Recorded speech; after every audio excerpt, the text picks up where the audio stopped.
Bienvenidos al curso de Mecanismos Alternativos de Resolución de Conflictos del Ministerio de Justicia y Derechos Humanos, módulo de arbitraje.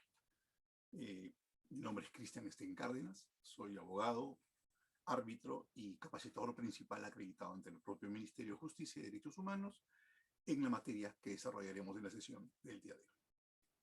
He sido invitado a efectos de poder compartir con ustedes algunos alcances generales sobre el derecho de arbitraje, utilizando el material preparado por el equipo del Centro de Estudios en Justicia y Derechos Humanos, el cual usaremos de manera crítica. Sin más preámbulo, manos a la obra. Cuando nosotros aludimos a la denominación mecanismos alternativos de resolución de conflictos, estamos refiriéndonos a una serie de instituciones, figuras, herramientas, como quieran denominarlas, que tienen una trayectoria histórica en las diferentes familias jurídicas y sistemas jurídicos que se adscriben a ellas, tanto en el mundo romano-germánico como anglosajón. Sin adentrarnos a estudiar de una manera mucho más profusa pues, las características del desarrollo histórico de cada una de estas, sí vale la pena, a manera de cuestión previa, diferenciar pues las dos grandes clases de medios o mecanismos alternativos de resolución de conflictos que se manejan en la actualidad, que son los mecanismos, los MARC de carácter autocompositivo y los MARC de carácter heterocompositivo. Los MARC de carácter autocompositivo son aquellos MARC en virtud de los cuales las partes mantienen permanentemente tanto el control como la responsabilidad del proceso y del resultado de la solución del conflicto, pudiendo convocar a terceros, los cuales cumplen con una función no decisoria, sino más bien coadyuvante o a veces de facilitación, como en el caso de la mediación o la conciliación. Por otro lado, tenemos a los mecanismos alternativos, a los MARC heterocompositivos, donde las partes le adjudican a terceros calificados, sea jurisdiccionales o no, el control y la responsabilidad tanto del proceso como del resultado de la gestión del conflicto. El ejemplo típico de este tipo, de esta clase de MARC, es el arbitraje.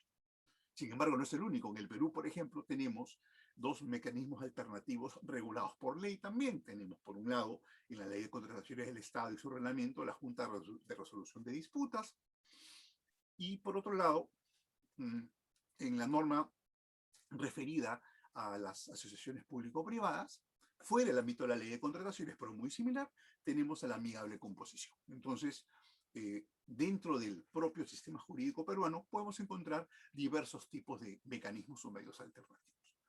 El día de hoy nos ocuparemos específicamente del más significativo o representativo medio alternativo heterocompositivo, que es el arbitraje.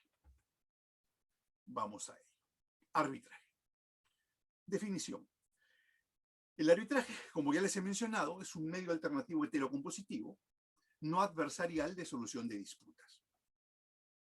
En realidad, el tema de no adversarial queda en discusión, porque una de las características del arbitraje es justamente enfrentar a dos partes a efectos de que éstas puedan, sobre la base de una presentación coherente de elementos probatorios, buscar que un tercero deriva la controversia sobre la base de fundamentos jurídicos, en el caso del arbitraje de derecho, o sobre la base de consideraciones personales, según su leal saber y entender, en el caso de un arbitraje de conciencia, por ejemplo.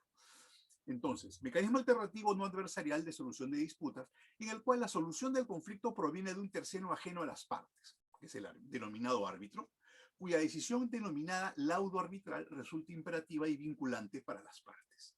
Objetivo: buscar decisión fundamentada de acuerdo a ley o criterio. El arbitraje puede ser de derecho o de conciencia. Vuelvo a repetir, reservo pues la, digamos, no coincidencia con lo vertido en esta diapositiva sobre que el arbitraje es no adversarial, porque en realidad en el arbitraje se sigue fundamentalmente un esquema ganar-perder. No ganar-ganar, como en el caso de los marcos de carácter autocompositivo, como la mediación o la o la conciliación, que se basan pues en una negociación integrativa asistida por un tercero facilitador. Pero ese es otro tema.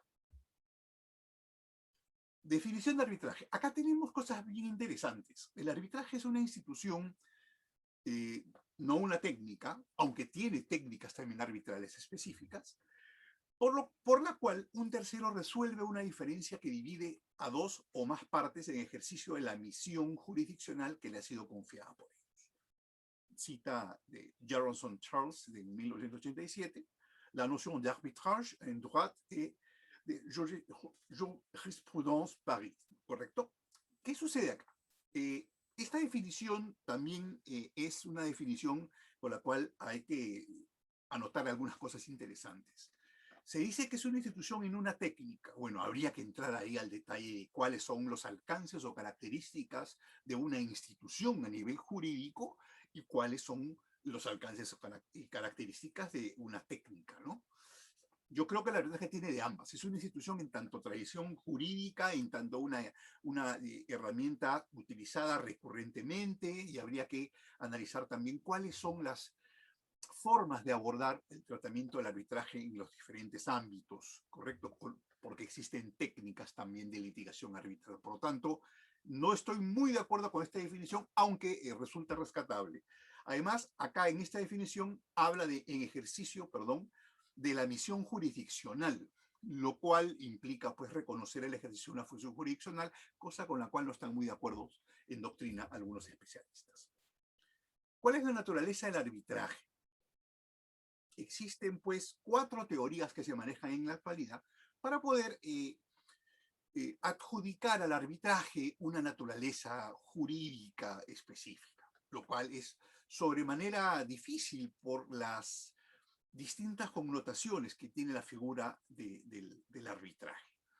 La naturaleza jurídica del arbitraje ha generado debate hace muchísimo tiempo. A la fecha, dicho debate no ha encontrado una solución que sea generalmente aceptada.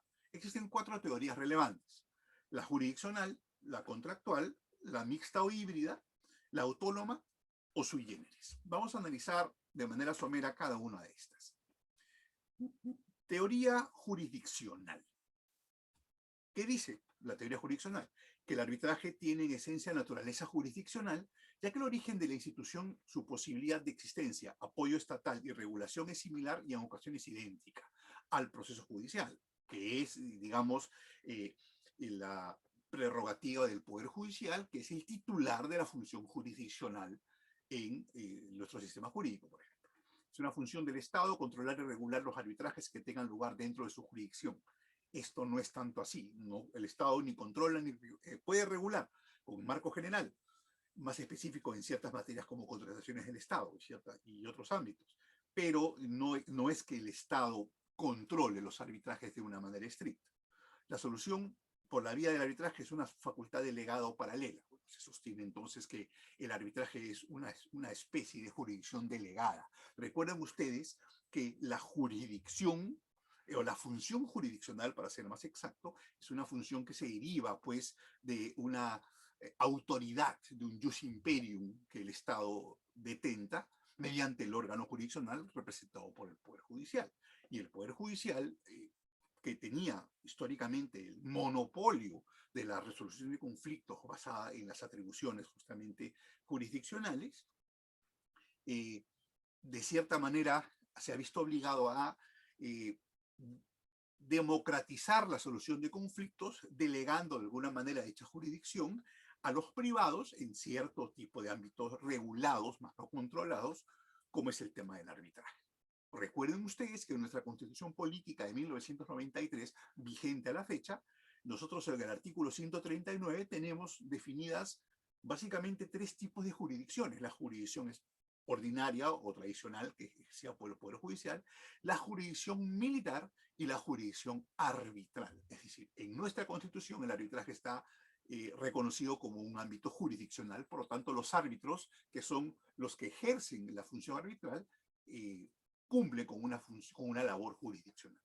Complementando esta mención constitucional, tenemos 10 artículos más adelante, en el artículo 149 del propio texto constitucional, la mención también de la llamada jurisdicción especial, que es aquella ejercida por las comunidades nativas y campesinas dentro de su propia circunscripción territorial, atendiendo su derecho consuetudinario con los límites que establece la ley y las coordinaciones propias con el Poder Judicial, pues siempre respetando los derechos humanos. Entonces, en resumen, en el Perú, complementando lo que se menciona sobre la teoría jurisdiccional de la naturaleza jurídica del arbitraje, podemos afirmar que tenemos 4 jurisdicciones reconocidas institucionalmente, es decir, 4 ámbitos de ejercicio de función jurisdiccional para administrar justicia: la jurisdicción ordinaria, la jurisdicción militar, la jurisdicción arbitral y la jurisdicción especial. Esto sustenta la connotación jurisdiccional del arbitraje.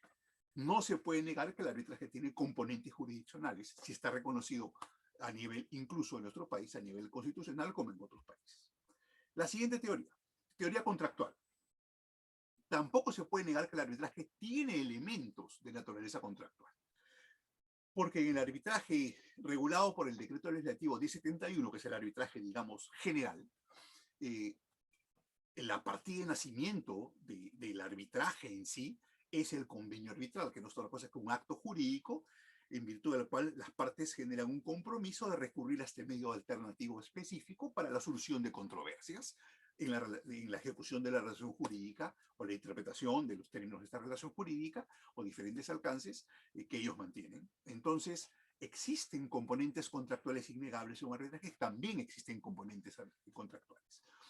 El arbitraje tiene naturaleza contractual, sus orígenes, existencia y regulación dependen de la continuada existencia de la voluntad de las partes.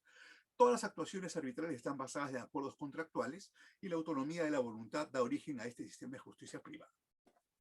Sí, no estoy tampoco tan de acuerdo con todo el contenido, porque si bien es cierto hay componentes contractuales de origen, llega un momento en que la voluntad de las partes tiene un límite. Es decir, el dominio, como yo lo denomino en mis clases de arbitraje, el dominio de las partes, la capacidad discrecional de las partes en el desarrollo de un arbitraje, está, digamos, nace con el convenio arbitral y muere en el momento que los árbitros adquieren competencia. Una vez que se instala el tribunal, ya las reglas de juego están en manos de los árbitros. La voluntad de las partes dejó de tener preponderancia para pasar al control y responsabilidad de los árbitros. Como dije, las partes le adjudican, al ser un heterocompositivo, a los terceros, que son los árbitros, 2 cosas: el control y la responsabilidad. ¿De qué? De otras 2 cosas: del proceso y del resultado de la gestión del conflicto. No es que todas las actuaciones arbitrales estén basadas en acuerdos contractuales, no. Además, atingencia, asterisco, arbitraje en contratación con el Estado, llamado arbitraje administrativo en el sistema jurídico peruano, es un arbitraje obligatorio, en el cual, a pesar de no existir convenio arbitral en el contrato, ¿ya?, sí la norma impone un arbitraje como medio de solución de controversias, ¿correcto? En circunstancias bastante específicas. Por lo tanto, ese arbitraje no tiene un elemento, digamos, contractual específico, sino un marco general de un contrato, pero no hay un compromiso específico de recurrencia a una instancia arbitral para gestionar la solución de un conflicto. Por lo tanto, no es que la voluntad de las partes prima siempre. En el arbitraje general desarrollado por el decreto legislativo 1071, que es la ley, el decreto que norma el arbitraje, denominado con Ley General de Arbitraje, cuando no es así, porque eso era la denominación de la ley anterior, la 26572, se puede hablar que el origen es un origen contractual, sí, el convenio arbitral como tal. Sin embargo, en el arbitraje, en materia de contrataciones con el Estado, según la norma actual, tenemos que el arbitraje es de carácter obligatorio. Por lo tanto, no nace de un... Sí regula las controversias surgidas de una relación contractual, pero no existe compromiso de recurrencia al instancia arbitral, vuelvo a repetir, para la dirimencia de una controversia específica. ¿Ok? Entonces, vemos que el arbitraje tiene componente jurisdiccional y componente contractual, con diferentes, digamos, características dependiendo en el ámbito en el cual nos estamos desarrollando. Debido a esta, digamos, a este reconocimiento de la existencia de componentes tanto jurisdiccionales como contractuales, se desarrolló la teoría llamada híbrida, mixta o híbrida. A ver, dice, intento de conciliar las 2 posiciones. No porque tenga ambos componentes uno puede parcharlas y decir, bueno, ya es una híbrida, ¿no? O es la teoría llamada ecléctica, ¿no? Como en derecho muchas veces hemos encontrado en diferentes figuras o instituciones. Dice que esta teoría dice que los árbitros realizan un acto jurisdiccional, pero carecen de poder judicial estatal alguno. Esto no es tanto así tampoco, porque si bien es cierto, los árbitros tienen la notio y la judicio como los atributos de la jurisdicción, que es la capacidad de conocer, la capacidad de juzgar, en principio no tenían antes o tienen restringida la judicio y la executio, es decir, perdón, la capacidad de ejecutar y la capacidad de compeler. ¿Ok? Sin embargo, actualmente, con el decreto legislativo de 71, los árbitros pueden adquirir facultades ejecutorias, tanto a nivel cautelar como a nivel, con ciertas restricciones, como a nivel de ejecución del agua. Entonces, tienen atribuciones limitadas, pero sí tienen atribuciones jurisdiccionales. Los árbitros resuelven conflictos en base a derecho. Bueno, debo decir sobre la base o con base en derecho. No siempre los árbitros resuelven fundando en derechos sus decisiones si se trata de un arbitraje de derecho. Si se trata de un arbitraje de conciencia, el arbitraje será desarrollado en función a su leal saber y entender, siendo que los criterios, digamos, de escogencia o selección de los árbitros de conciencia, como veremos más adelante, se basa en qué? En la apreciación subjetiva que tengan las partes de la proyección de una imagen de probidad, de competencia, por una expertise o un reconocimiento académico, social, de los que van a desempeñar la función arbitral. No hay una calificación de trayectoria jurídica, no, simplemente hay una, digamos, una apreciación integral de la solvencia moral, académica o profesional o de cualquier otra naturaleza que tienen las partes del árbitro. Por lo tanto, ese árbitro, no, al no ser escogidos a la base de calificaciones jurídicas, no tienen la misión de resolver conforme a derecho. ¿Ok? Y por lo tanto sus laudos pueden no ser fundamentados tal cual los conocemos en el arbitraje regular de derecho, similar a la sentencia judicial, ¿no? Esta teoría ha alcanzado cierto nivel de predominio. El arbitraje muestra elementos tanto jurisdiccionales como contractuales. Es cierto, muestra elementos tanto arbitraje como contractuales. Sin embargo, no por eso vamos a sostener que es digamos, una figura híbrida. ¿Por qué? Porque si bien es cierto posee elementos tanto jurisdiccionales como contractuales, la forma de engranar estos elementos es una forma muy compleja. Yo creo que, si bien es cierto, antes yo me adscribía a esta teoría mixta o híbrida, nunca me dejó de inquietar la forma pues tan particular que tiene de ser el arbitraje y de desarrollarse permanentemente y adaptarse también a los cambios. Por lo tanto, yo creo que actualmente resulta más aceptable la teoría autónoma o sui generis, que siendo reciente creación sostiene que el arbitraje se desenvuelve pues en un régimen emancipado y por tanto autónomo, que si bien es cierto tiene elementos contractuales y jurisdiccionales, es algo, no es una figura digamos, híbrida o mixta, compuesta por dos parches, ¿no? Unidas así de alguna manera, ¿no? Mismo Frankenstein, no. El arbitraje no puede ser clasificado como meramente contractual o jurisdiccional y tampoco como algo mixto. Se enfoca más en el resultado, en el medio que se emplea, un proceso dinámico motivado por la voluntad de las partes. Eso me gusta, motivado en principio. De ahí que se cuestiona bastante que el arbitraje administrado, que es aquel arbitraje que se desarrolla en el ámbito de las contrataciones del Estado en el Perú, se denomina arbitraje. ¿Por qué? Porque no tiene una fuente contractual específica, no nace en un compromiso convenio arbitral, nace en la imposición de la ley, por lo tanto es obligatorio. Al resquebrajarle pues este origen volitivo, desnaturalizaría lo que se llama arbitraje. Esa es una posición a la cual yo me adscribo. Conozco muchas personas especializadas, algunos amigos míos, que sostienen lo contrario. Bueno, es cuestión de confrontar de manera cordial y sustentada las discrepancias para que pues, los estudiosos y el público en general tome su propia posición. Características. El arbitraje. Principales características. Es adversarial, se dan cuenta. Entonces, estamos en la diapositiva número 14. Si se dan cuenta, si retrocedemos a la naturaleza del arbitraje, perdón, a la definición de arbitraje, perdón, a la diapositiva 5, dice mecanismo alternativo no adversarial. ¿Se acuerdan que yo mostré mi reserva respecto a esta mención? Porque básicamente el arbitraje es adversarial. Bueno, no adversarial es la conciliación, no adversarial es la mediación. El arbitraje es eminentemente adversarial porque enfrenta a las partes a fin de que postulen sus argumentos de manera coherente ante un juzgador, que es un árbitro, y este sustentadamente tome una decisión.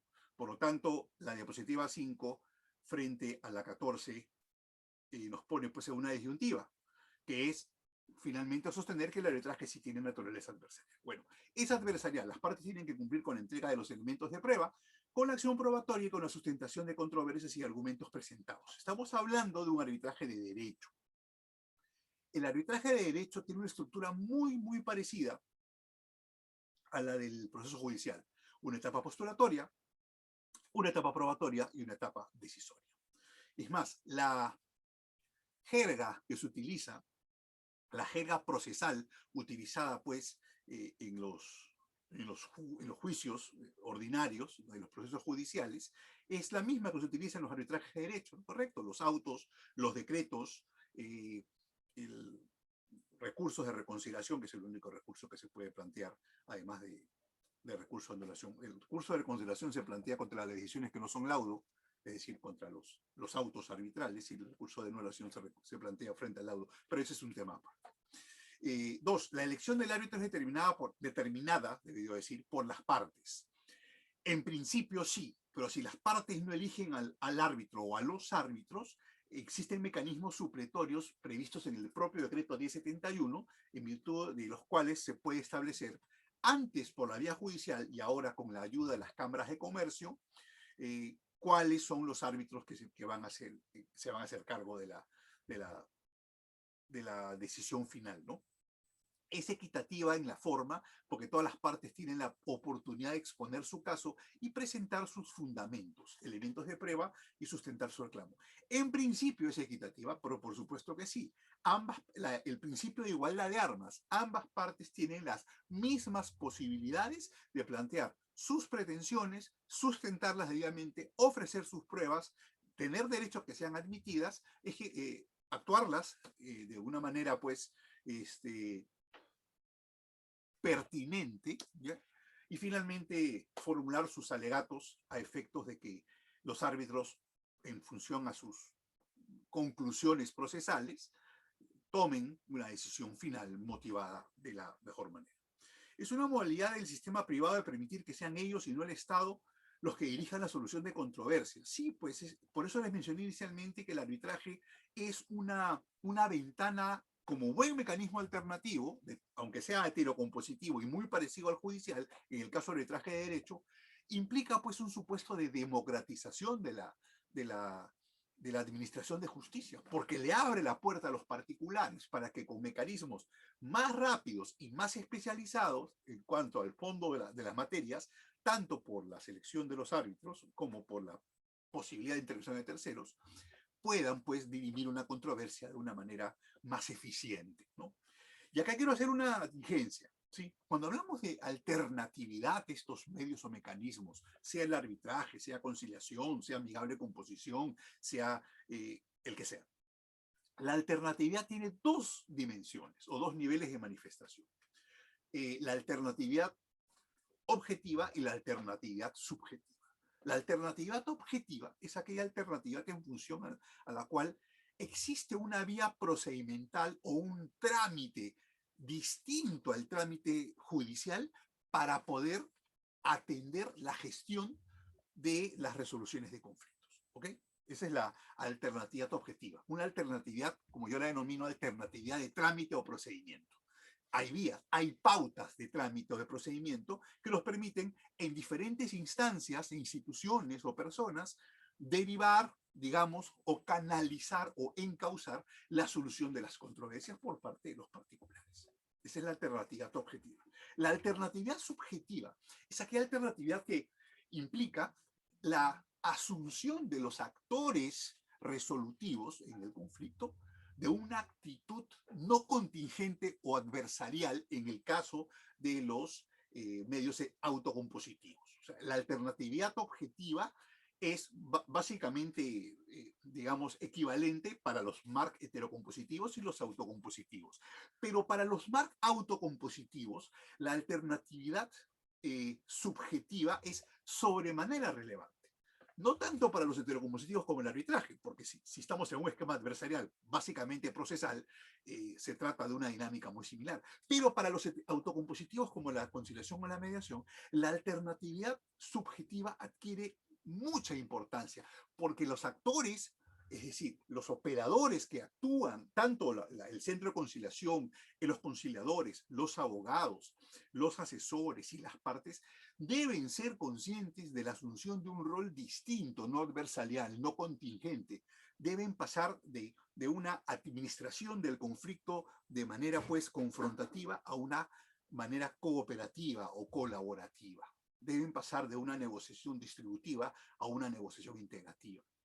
Deben asimilar el rol de terceros facilitadores y coadyuvantes no decisorios. Deben acostumbrarse a trabajar de manera conjunta a efectos de desarrollar una, digamos, responsabilidad social en el manejo de sus propias controversias de una manera madura y una manera lo más objetiva posible. Entonces, tenemos ahí alternatividad objetiva y subjetiva. Objetiva, de trámite o procedimiento, equivalente tanto para autocompositivos como heterocompositivos.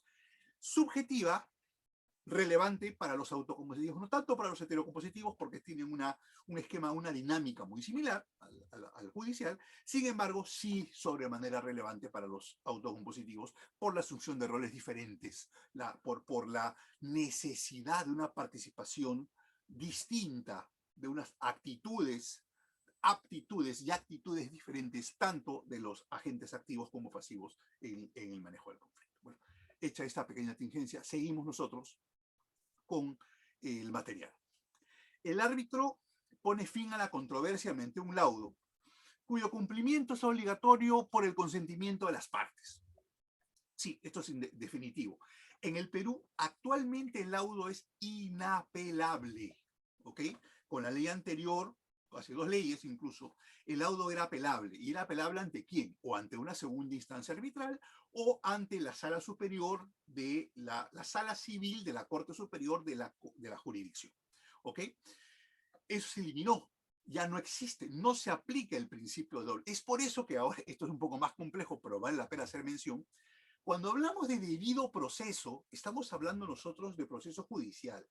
Mucho cuidado con utilizar las normas del debido proceso, o los principios del debido proceso, de manera, digamos, aplicada directamente sobre el arbitraje. ¿Por qué? Porque el arbitraje rompe por su particularidad o singularidad muy especial con estos principios. Un ejemplo, no existe la doble instancia o la pluralidad de instancias en arbitraje. En nuestro país no, la ley prohíbe la apelación, la proscribe, es una instancia única. Segundo, no hay posibilidad, por ejemplo, de aplicar una figura como la nulidad de cosa jugada fraudulenta. Eso no existe. ¿Por qué? Porque tiene una particularidad distinta, una singularidad que lo distancia del proceso. Se parece mucho, pero no es lo mismo. No podemos trasladar nosotros los preceptos aplicables al debido proceso judicial exactamente como un molde al arbitraje. Se aplican en cierta medida, sobre todo en 3 puntos de contacto entre el arbitraje y el Poder Judicial o el proceso judicial, que son lo referente a las medidas cautelares, lo referente a la ejecución del laudo y lo referente a la impugnación del laudo vía recurso o anulación. Esos son los 3 puntos de contacto entre el arbitraje y el proceso judicial, específicamente. ¿Ya? Luego, el laudo se expide de acuerdo a la Constitución y a las leyes y normativa del caso, o a su criterio cuando es coincidencia, lo que a veces no es equitativo, o en el fondo. Bueno, el laudo, dependiendo del tipo de arbitraje, será el laudo. Si el laudo es fruto de un arbitraje de derecho, entonces el laudo será fundamentado jurídicamente y tendrá una parte expositiva, una parte considerativa y una parte resolutiva. Si estamos ante un laudo de conciencia, ese laudo no es motivado. ¿Ya? Y ojo, a una particularidad, cabe la posibilidad que las partes lleguen a un acuerdo, digamos, fuera del arbitraje, sea un acuerdo transaccional o un acuerdo conciliatorio, y le puedan pedir al árbitro que incorpore en un laudo no motivado en la materia del acuerdo o los términos del acuerdo a efectos de que sea formalizado vía arbitraje y finalmente archivado. Entonces, si bien es cierto los laudos deben ser motivados, se refiere a los laudos de derecho.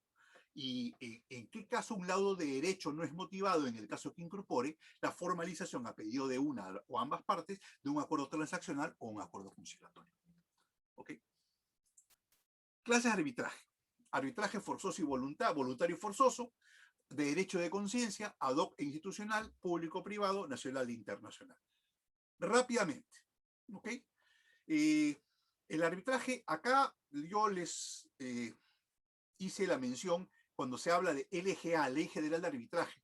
El decreto legislativo 1071 es del año 2008, pero no se denomina Ley General de Arbitraje, esa es la denominación de la norma anterior. Es decreto legislativo que norma el arbitraje, o simplemente decreto legislativo 1071, ¿no? En este caso se dice LGA, no es lo correcto, no es lo más conveniente, pero en fin, digamos, la ley de arbitraje. El arbitraje de conciencia debe pactar expresamente, sí. El de conciencia es aquel arbitraje en función del cual, como ya les mencioné anteriormente, los árbitros eligen en función a una apreciación integral de probidad o de solvencia objetivo o subjetiva de las partes. Arbitraje nacional. El tribunal decidirá de acuerdo a derecho nacional si los árbitros, todos los elementos de la controversia son nacionales. El internacional no lo voy a tocar porque nos extenderemos demasiado y es muy especializado. Yo he dictado arbitraje internacional en un centro de capacitación de una universidad, por ejemplo, y es algo bien complicado que nos distraería demasiado y nos apartaría del objetivo de esta sesión. En todos los casos, el tribunal arbitral decidirá con arreglo a las estipulaciones del contrato y tendrá en cuenta los usos y prácticas aplicables. Eso sí. Las partes pueden pactar libremente la clase de arbitraje, sí, ad hoc o institucional. Acá existe, por ejemplo, cuando se refiere al decreto supremo 184-2008, este decreto ya fue derogado, por si acaso. Esto ya no es el reglamento de la ley de contrataciones. Nosotros tenemos actualmente el decreto, el decreto que aprobó el reglamento de la ley de contrataciones es el decreto supremo 344-2018, EF. O sea, no es el 184-2008, ese ya fue derogado. ¿Ya? Y ese decreto supremo nos habla justamente en sus artículos 225 y 226 acerca del arbitraje ad hoc o el institucional. Les explico, vale la pena. En la ley de arbitraje o el decreto legislativo 1071 se dice específicamente que el arbitraje, y lo dice el artículo 7, que acá lo tengo expresamente escrito, dice, el arbitraje puede ser ad hoc o institucional, según sea conducido por el tribunal arbitral directamente o organizado o administrado por una institución arbitral. Y dice, las instituciones arbitrales constituidas con el país pueden ser personas jurídicas como sin fines de lucro. Cuando se trate de instituciones públicas con funciones arbitrales previstas, deberán ser incorporadas en sus normas reguladoras, deberán inscribirse ante el Ministerio de Justicia. ¿Ya? ¿Qué significa esto? Que el arbitraje puede ser ad hoc cuando se escogen a particulares independientemente de alguna institución o corporación, o sociedad o entidad cualquiera. Ya sea una persona o sean tres árbitros, se les escoge por sus cualidades personales, no porque estén integrados en la lista de arbitraje de algún centro. En cambio, el arbitraje institucional, o llamado también arbitraje administrado, es un arbitraje en virtud del cual las partes recurren a un centro de arbitraje, una institución administradora o gestora de arbitrajes, para que ésta administre o gestione este arbitraje. Justamente de ahí viene el nombre.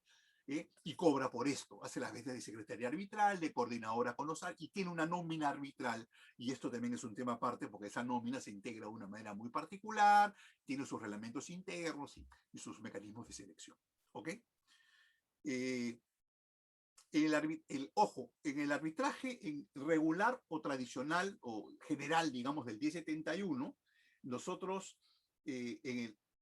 debemos hacer la precisión siguiente. En caso de falta, es el artículo 7, inciso 3, en caso de falta de designación de una institución arbitral, se entenderá que el arbitraje es ad hoc. Es decir, se presume que el arbitraje es ad hoc si es que no se menciona que sea institucional.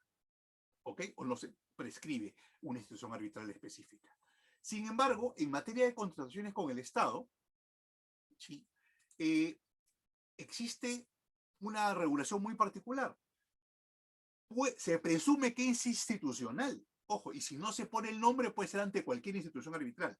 Pero en los contratos que sean de una cuantía menor o igual a 5 millones de soles, las partes pueden pactar el ad hoc. Es decir, en el marco, el arbitraje general se presume el ad hoc frente al institucional, pero en el arbitraje en contrataciones se presume el institucional frente al ad hoc, pudiendo caber el ad hoc en contratos con un valor hasta 5 millones de soles.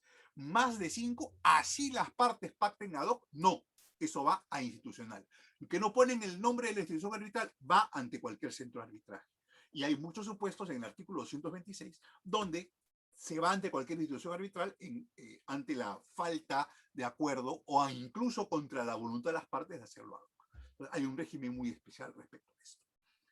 ¿Qué es el convenio arbitral? El convenio arbitral no es otra cosa que, pues, el acuerdo de voluntades insertado en un contrato o convenio, muchas veces como una cláusula o materializado en un documento privado mediante el cual se decide someter a arbitraje las controversias o ciertas controversias que hayan surgido o puedan surgir entre las partes respecto a una determinada relación jurídica, renunciando de esta al fuero judicial.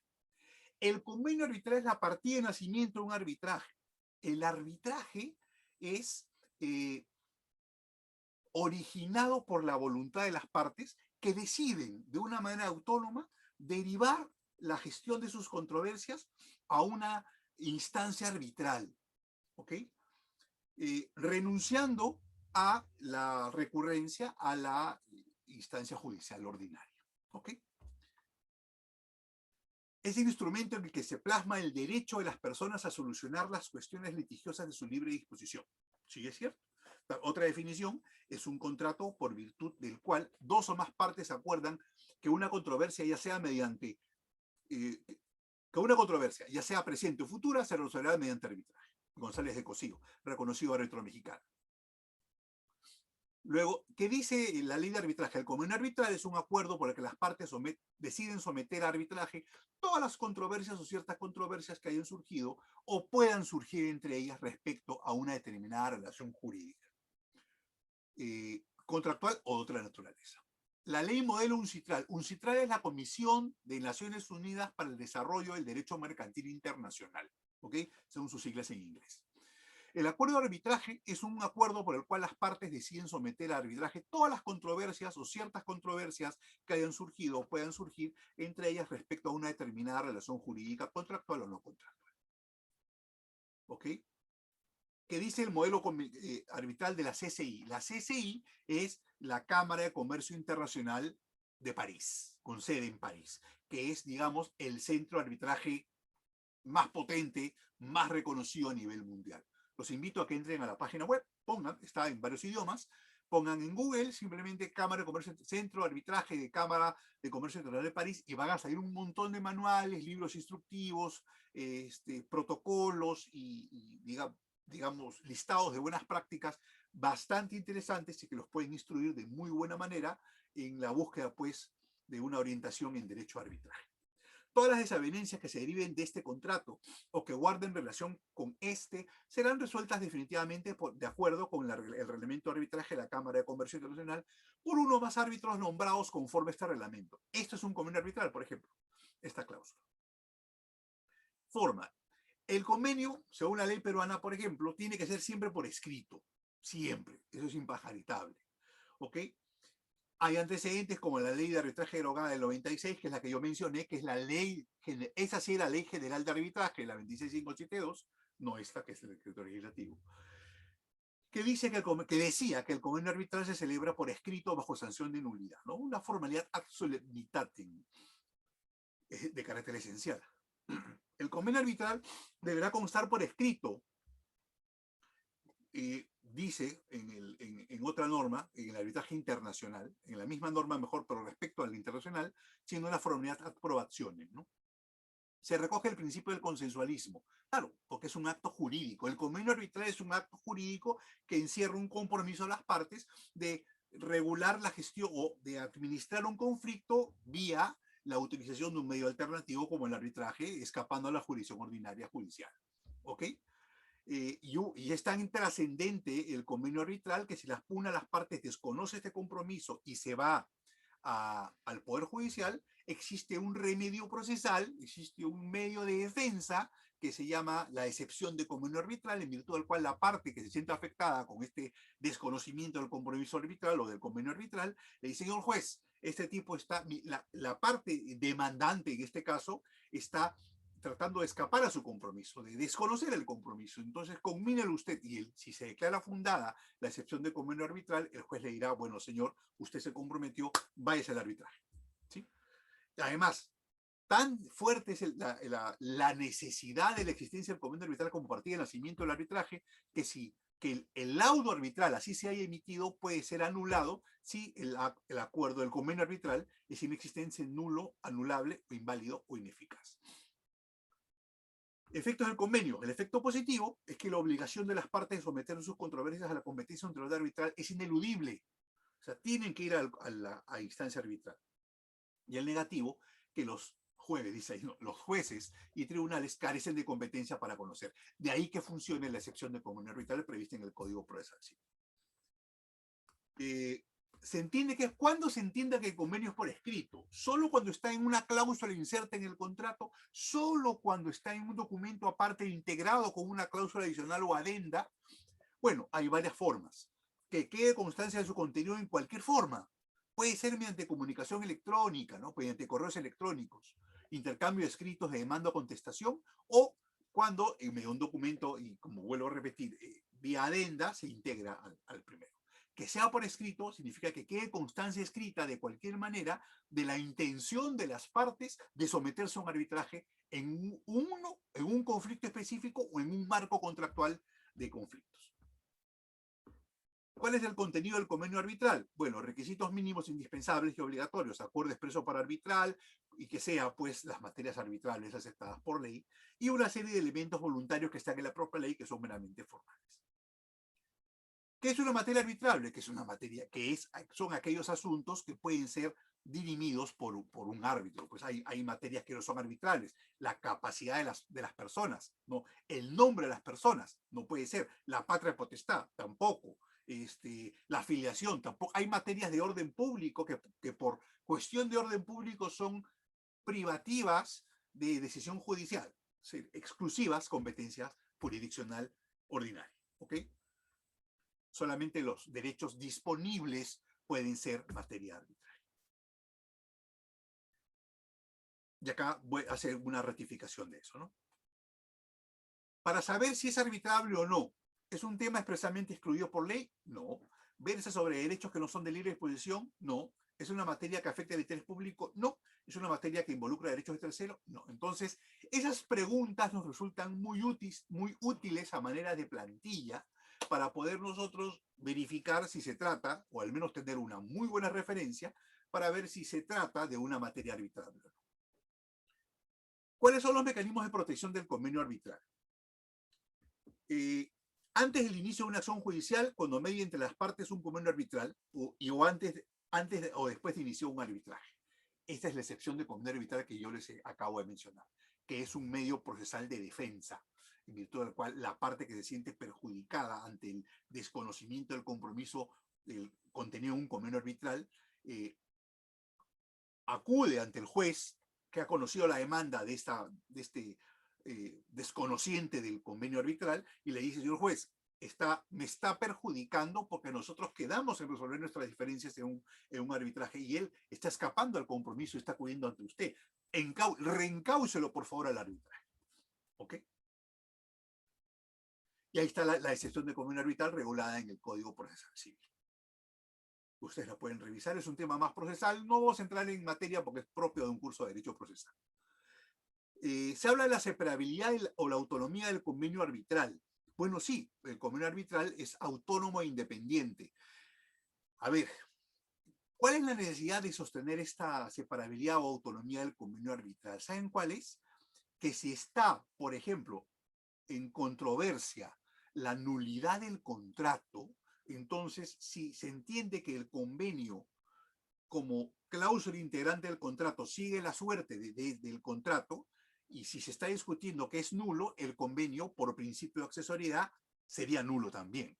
Por eso se crea esta ficción que protege al convenio para que resulte aplicable, es una cuestión práctica. Y ahí se sostiene entonces la separabilidad o autonomía del convenio arbitral. Entonces, en este caso, nosotros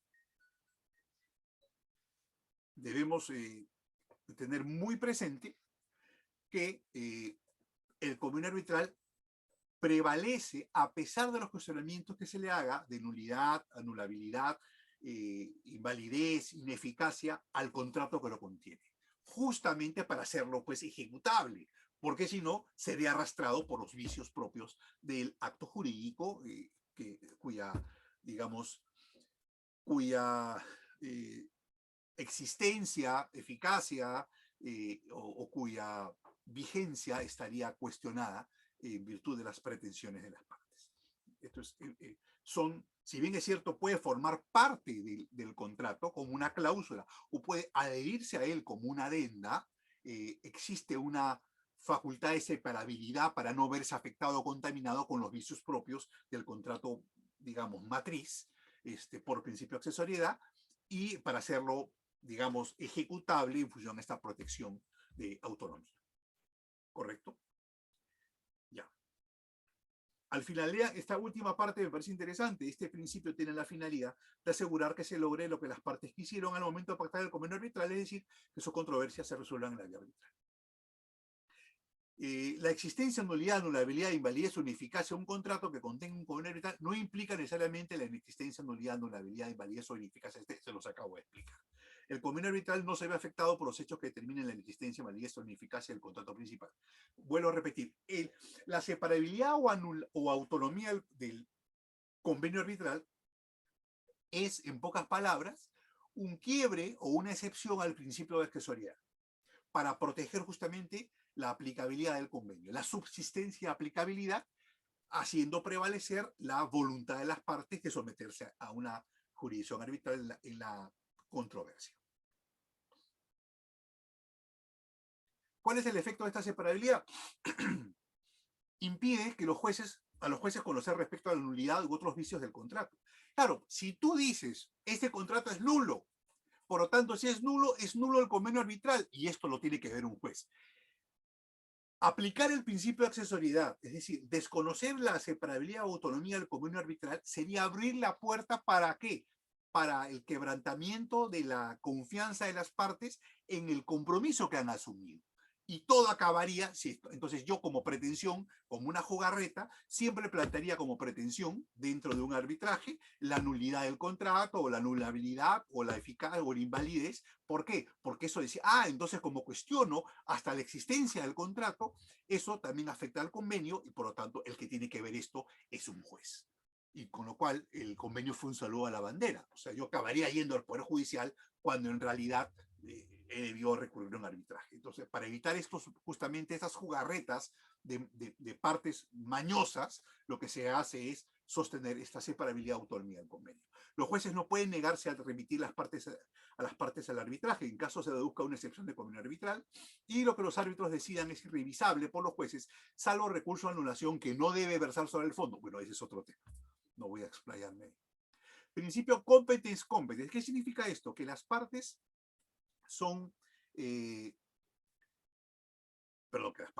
los árbitros son competentes para resolver sobre su propia competencia, porque si no, no sería un juez. Es otro principio que sirve, es competencia de la competencia, es decir, si se cuestiona mi competencia, yo como árbitro soy competente para resolver si soy competente o no, ¿sí? Para evitar justamente que se derive todo el Poder Judicial y darle una entrada a los jueces sobre un ámbito del cual no deben prevalecer. El tribunal arbitral es competente para conocer el fondo de la controversia y para decir sobre cualquier cuestiones conexas y accesorias a ella que se promueva durante las acciones arbitrales, así como para dictar las reglas de complementarias. Son competentes para verificar la validez del convenio y resolver sobre su propia competencia. ¿Ok? Esto se denomina el principio competence competence en alemán, es decir, competencia de la competencia o competencia para la competencia. Los árbitros son competentes para determinar o resolver sobre los cuestionamientos que se hace a su propia competencia. Pues ya saben, el principio repito, de separabilidad o autonomía del convenio arbitral, tanto como el principio competens, lo que hacen es buscar la prevalencia del convenio arbitral y su aplicabilidad al materializar la voluntad de las partes en la recurrencia a una instancia arbitral de la dirimencia del conflicto que han planteado en función a la relación jurídica que mantiene. Oportunidad. Excepción, objeción. Ese es un tema procesal que por cuestión de tiempo lo voy a pasar por alto porque se puede establecer perfectamente en el curso de procesal. Árbitros, ¿quiénes son?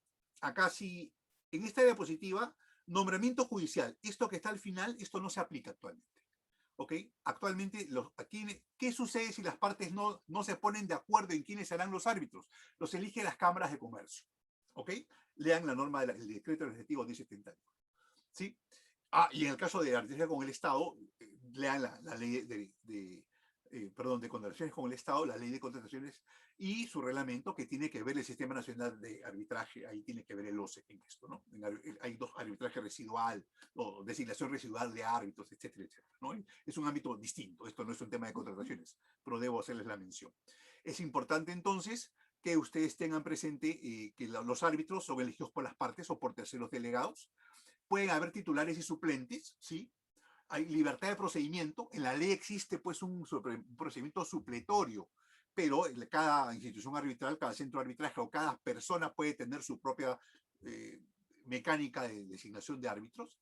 Y bueno, ahí dice el procedimiento supletorio del decreto legislativo 1071, sí. Y el nombramiento judicial ya no se aplica el nombramiento por las cámaras de comercio.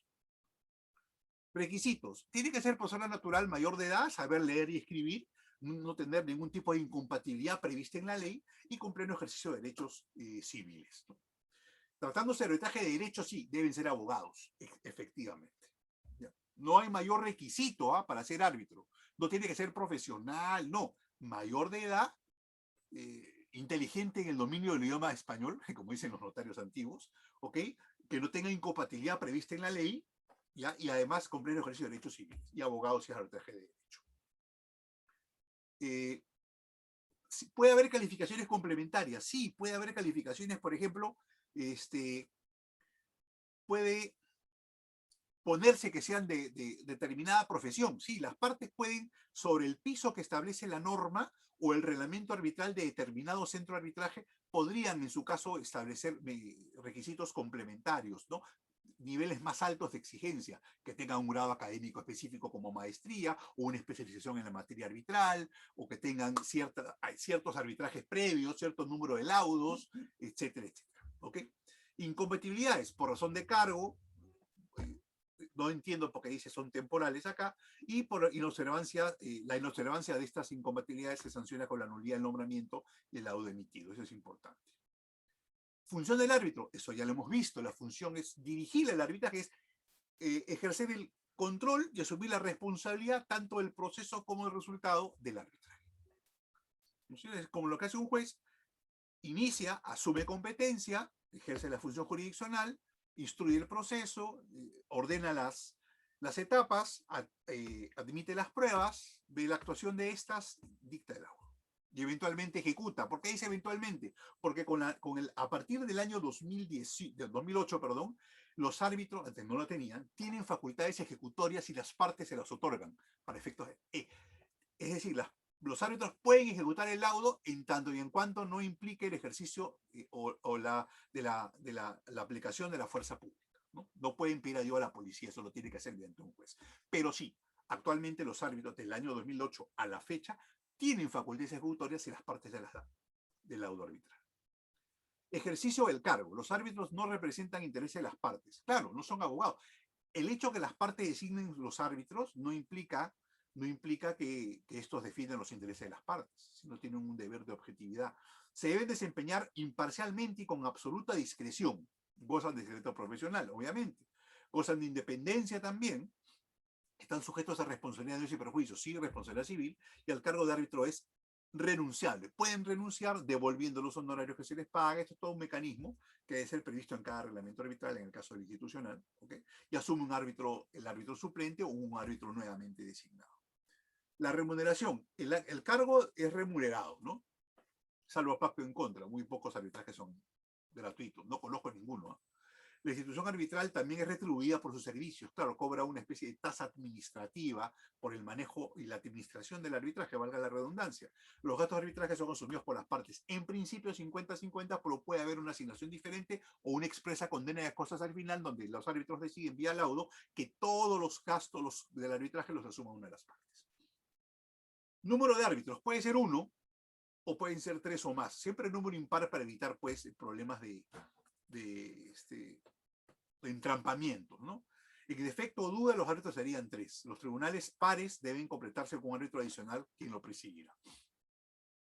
La renuncia. Cabe la renuncia, como ya hemos mencionado, incompatibilidad sobrevenida por causal expresa, por enfermedad, por recusación, no dispensada, por ausencia o por suspensión del proceso.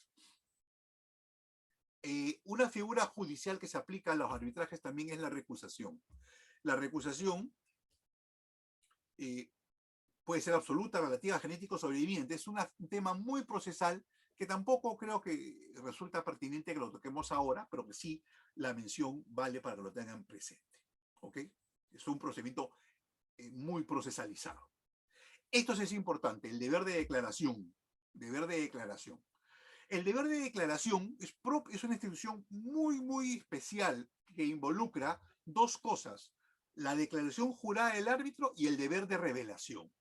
Declaración jurada de que cumple, de que conoce la ley y el reglamento, de que se compromete a cumplir sus disposiciones, de que va a acatar las resoluciones del Consejo Superior. Esto es en el caso que se trate de un centro de arbitraje y así se llame la máxima instancia, o digamos el máximo organismo, o el máximo organismo, no, el máximo órgano puede ser corte de arbitraje, Consejo Superior, como quieran llamarlo, pero solamente se aplica en el caso de arbitraje administrado o institucional.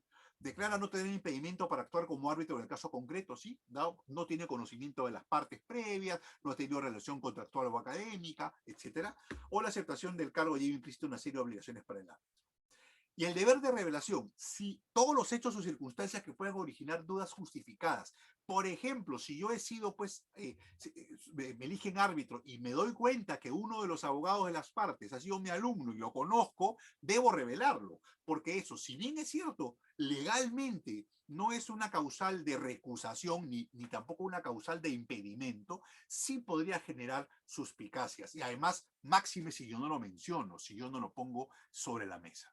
Entonces, es todos los hechos o circunstancias que a mi juicio puedan, bueno, obviamente estando dentro de la capacidad de apreciación general, integral, puedan originar dudas justificadas respecto a la imparcialidad o independencia del árbitro, ¿no? Este deber se mantiene durante todo el proceso, porque puede ser a una circunstancia que yo no conocía al inicio, estamos a mitad del proceso arbitral y me doy cuenta y aparece justamente este abogado del estudio que representaba, que digamos, lo designan para la audiencia, y yo debo, antes de empezar la audiencia, ejerciendo mi deber de revelación, digo, señores, acabo de percatarme que el doctor tal, que se ha personado recién en esta instancia para efectos de la representación de una de las partes en esta audiencia, digamos una audiencia de pruebas, una audiencia de esclarecimiento, etcétera, ha sido mi alumno en el año tal, en el curso tal, por lo tanto lo pongo a consideración de ustedes a efectos de que lo tengan en cuenta, ¿no? y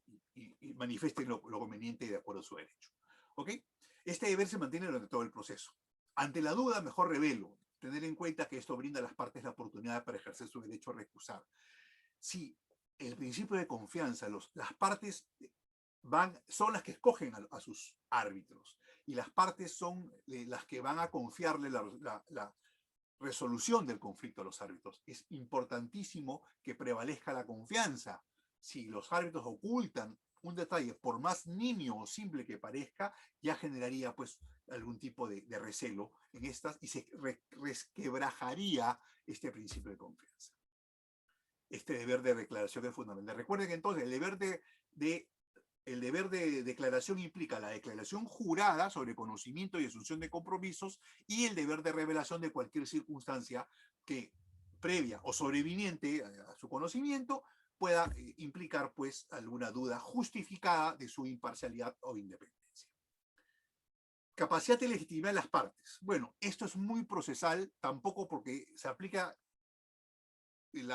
digamos, la doctrina procesal sobre legitimidad para obrar, presupuestos procesales de competencia, capacidad procesal, y no vienen al caso. ¿Ok? Los derechos de las partes. Acá, bueno, derecho de las partes a que se resuelva la controversia puesta a conocimiento. Es obvio, para eso recurren al arbitraje. Obligaciones de las partes, respetar, acatar y cumplir la cabalidad con todos los mandatos de los árbitros, así como ejecutar el laudo, sea cual fuere su resultado. Y además, las responsabilidades que asumen las partes, ¿no? Proporcionar toda la información y documentación que los árbitros les soliciten, asumir gastos arbitrales del proceso, proporcionar información veraz y cierta en el proceso y actuar con buena fe procesal. ¿Ok? ¿Cuál es la intervención de terceros? Esto es muy importante. En el arbitraje, como medio alternativo, y con esto voy a culminar la presentación que ya me excedió en minutos, me dijeron 45 y ya voy, va a ser hora y cuarto. Bueno, será materia de edición, entiendo, por parte del ministerio. Pero he corrido y más corto no puede ser, y eso que hemos dejado varios temas en el tintero.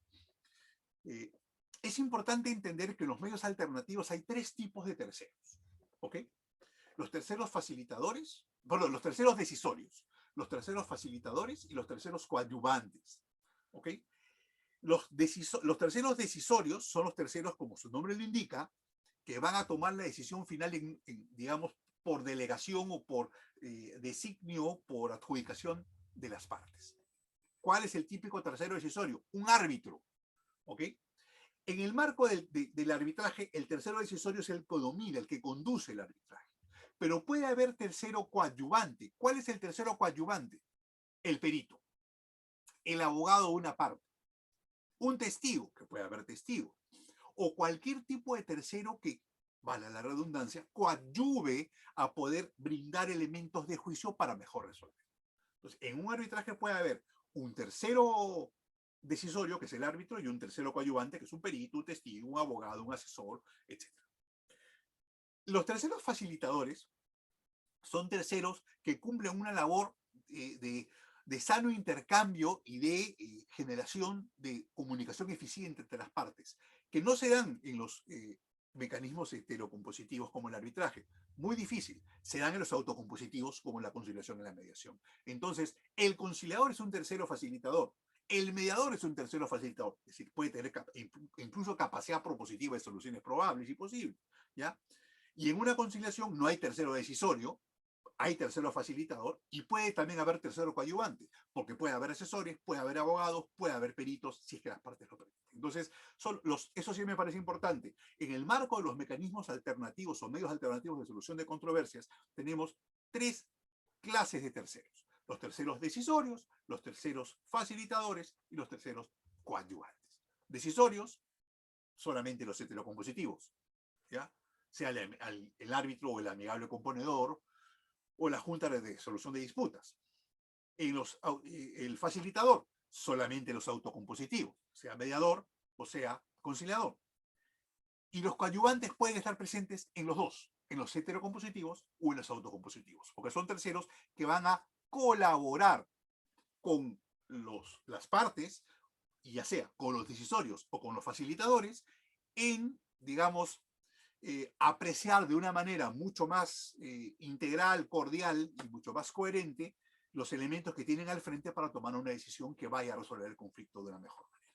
¿Ya? Con esta mención final, que me parecía sobremanera relevante, doy por terminada esta sesión.